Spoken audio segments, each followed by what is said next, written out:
Forward here a little bit. All right, hold on a minute, Brian. The president-elect is about to speak. It's an inconvenience, but I'm sorry for the reason. I've delayed coming out to speak to you. I initially was going to talk about the economy, but all of you have been watching what I've been watching.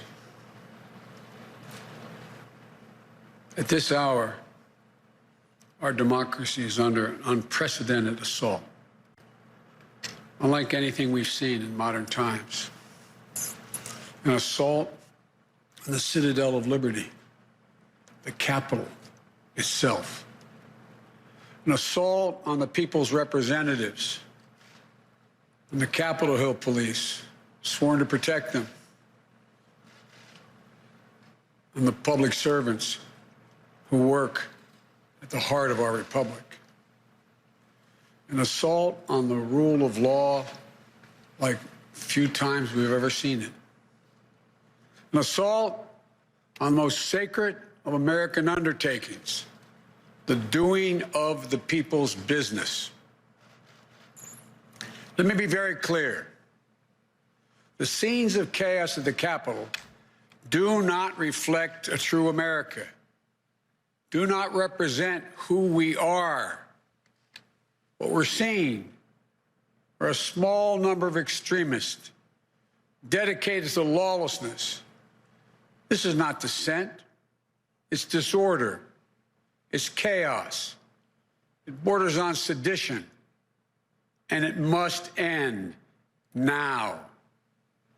I call on this mob to pull back and allow the work of democracy to go forward. You've heard me say before in different contexts, the words of a president matter, no matter how good or bad that president is. At their best, the words of a president can inspire. At their worst, they can incite. Therefore, I call on President Trump to go on national television now to fulfill his oath and defend the Constitution and demand an end to this siege, to storm the Capitol, to smash windows, to occupy offices, the floor of the United States Senate, rummaging through desks, on the Capitol, on the House of Representatives, threatening the safety of duly elected officials. It's not protest, it's insurrection. The world's watching. Like so many other Americans, I am genuinely shocked and saddened that our nation, so long the beacon of light and hope for democracy, has come to such a dark moment. Through war and strife, America's endured much, and we will endure here, and we will prevail again, and we'll prevail now. The work of the moment and the work of the next 4 years must be the restoration of democracy, of decency, honor, respect, the rule of law, just plain, simple decency. The renewal of the politics. It's about solving problems, looking out for one another, not stoking the flames of hate and chaos. As I said, America's about honor, decency, respect, tolerance. That's who we are. That's who we've always been. The certification of the Electoral College vote is supposed to be a sacred ritual, which we affirm. The purpose is to affirm the majesty of American democracy.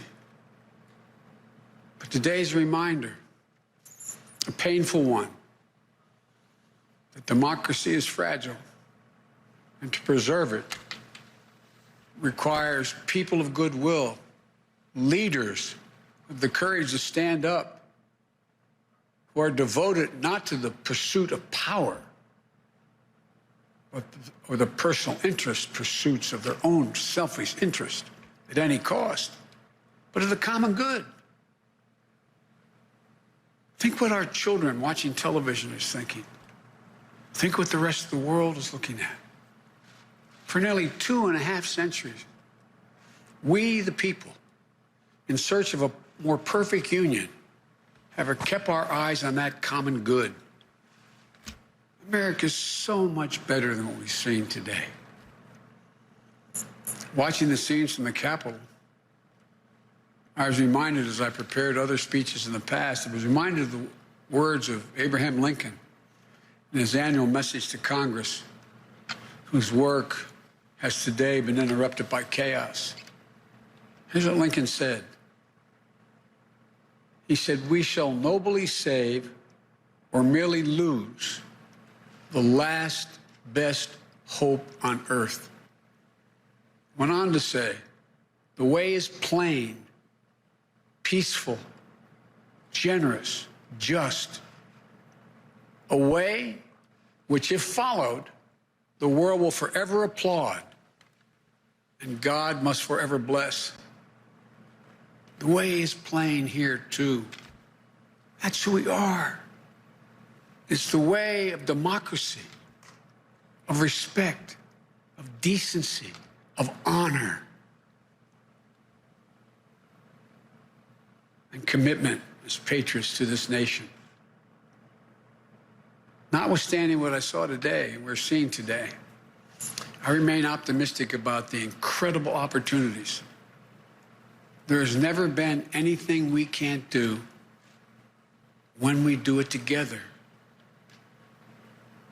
And this god-awful display today is bringing home to every Republican and Democrat and Independent in the nation that we must step up. This is the United States of America. There's never, ever, ever, ever, ever been a thing we've tried to do that we've done it together. We've not been able to do it. So, President Trump, step up. May God bless America. May God protect our troops and all those folks at the Capitol who are trying to preserve order. Thank you, and I'm sorry to have kept you waiting.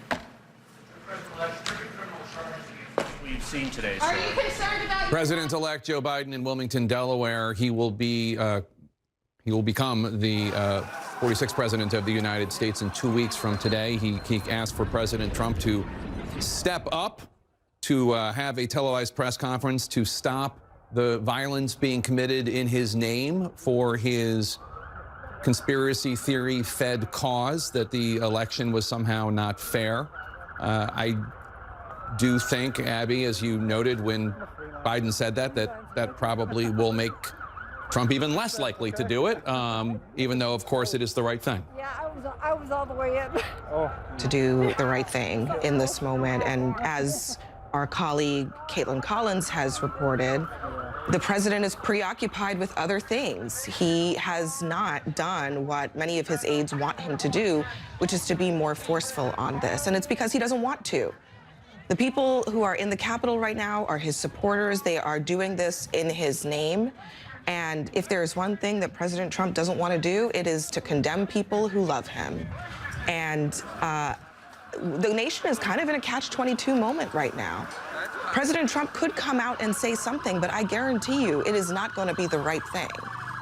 But if he says nothing, this madness will continue. So there's really not a great way forward here. But I do wonder if the members of Congress who were at some point in that building, who were standing up and backing up this ridiculous coup attempt, will have a moment of reckoning for themselves and think about what the consequences are of humoring this kind of misinformation and these kinds of lies. That might be the really important question as we move forward, because at some point Congress has to reconvene and finish the work that they started this morning so that the country can move forward. I think one other point that we need to make here is this didn't just happen, right? These aren't just people who decided to take matters into their own hands. They were encouraged to do so. Today, at the rally that President Trump spoke at, Rudy Giuliani, his whatever he is, attorney, said that they would engage in trial by combat. Trial by combat was the term he used.